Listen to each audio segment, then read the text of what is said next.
In the recent years, napapansin ko na medyo dumadami yung mga comments galing sa inyo na may kamahalan or overpriced ang Oppo at Vivo. I don't want to disagree kasi unang-una, karapatan yun bilang consumers. And then, it's up to the brands kung pakinggan nyo yun o hindi, di ba?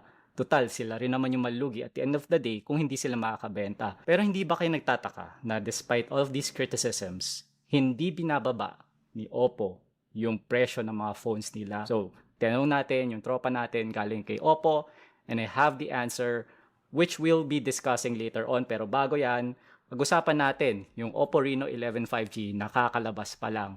And once again, reminder lang, hindi kami bayad. Wish lang namin, diba?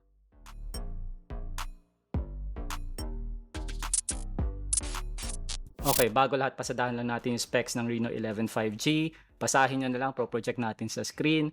Pero there are 3 things na talagang nagustuhan ko sa phone na to.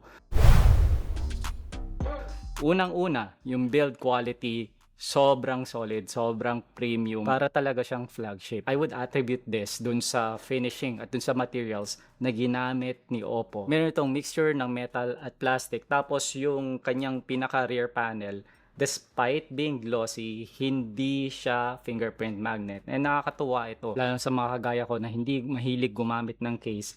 Yung kanyang camera island, nakita na natin yung gantong arrangement dun sa Reno 10. This is more or less the same layout as last year. Yung display halos walang pinagkaiba, curve OLED pa rin, pero slightly brighter than last year. Pero I would like to point out na maganda yung thermal performance ng phone na to. Dun sa thermal throttling test na ginawa natin, nag-drop lang yung performance by about 10% after 10 minutes.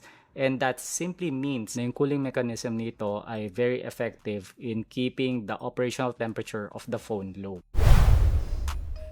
Yung second part na sobrang nakaka-impress dito is on the software side. ColorOS is a really good operating system and it is one of our favorites. Yung bago sa Oppo Reno 11 is that they're now offering 3 plus 4 years of major OS updates and security updates. This is an upgrade from what they used to offer, which was 3 plus 2. It already runs on the latest software, which is Android 14. So that simply means na mas matagal mong magagamit ang phone na to. And that alone makes this phone a much better investment compared to its predecessor. Pangatlo, talagang nag-invest si Oppo pagdating sa camera hardware. Ang ginamit nila dito is the Sony LYT600, which is one of the newest imaging sensors of Sony, and from our experience using Oppo phones in the past, maganda na yung kanyang software side, maganda yung pagtimpla ng colors, maganda yung sharpness, talagang na ma-maximize nila yung available camera hardware, and as a result, the photos and videos end up looking very natural and not over-processed. Papakita natin yung mga sample photos and videos na kinuha natin sa phone na to at kayo na mismo yung maghusga.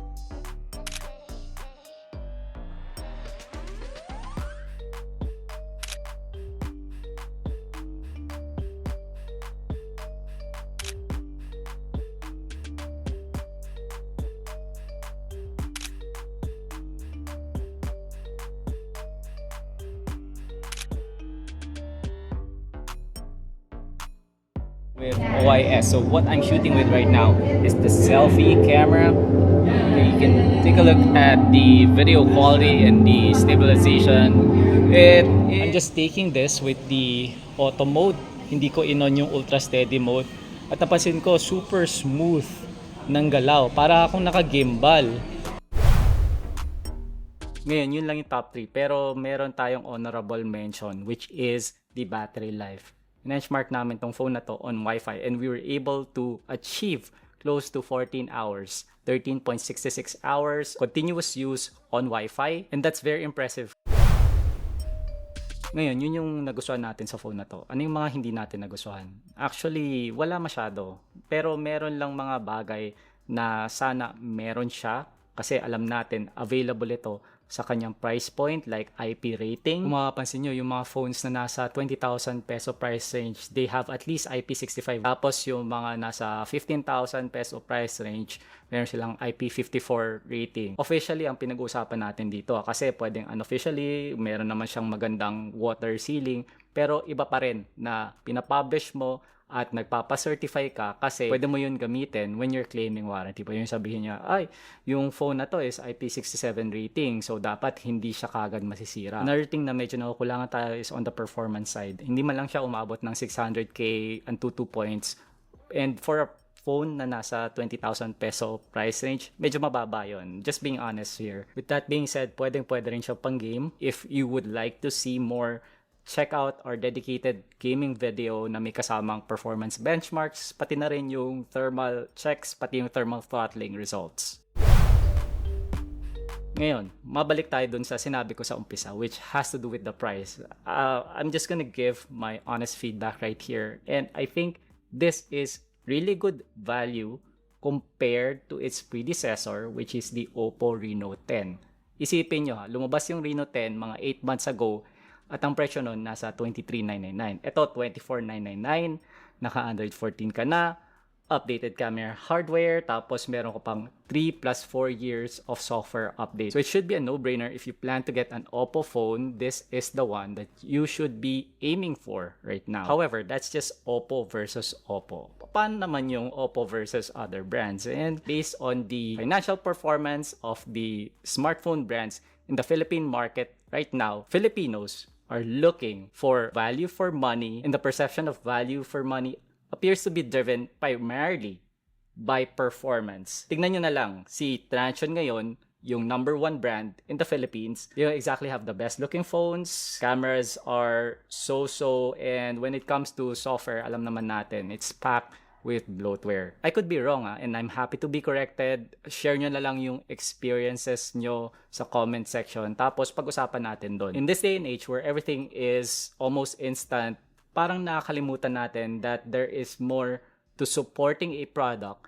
than just simply selling you the device. Hindi ito tipong inassemble mo lang yung phone tapos yun na, bebenta mo na sa consumers. Hindi. You have to invest in R&D. You have to invest in after-sales support.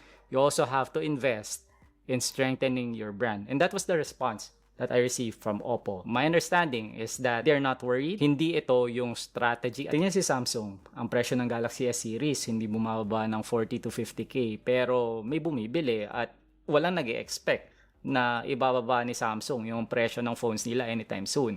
And that goes double for Apple phones. Proud na proud pa nga yung iba dyan na gumagastos sila ng 100k pataas para sa isang iPhone na para sa akin hindi na practical pero may gumagawa nun. So si Oppo Reno 11 5G na 2499, sakto lang. Hindi nyo kailangan bilhin. Pero kung bibilhin nyo, tingin ko hindi naman kayo madidisappoint. May point ba yung sinasabi natin? Usap tayo sa comment section. Ako si Kuya Den for Tech Kuya. See you guys in the next video. Paalam.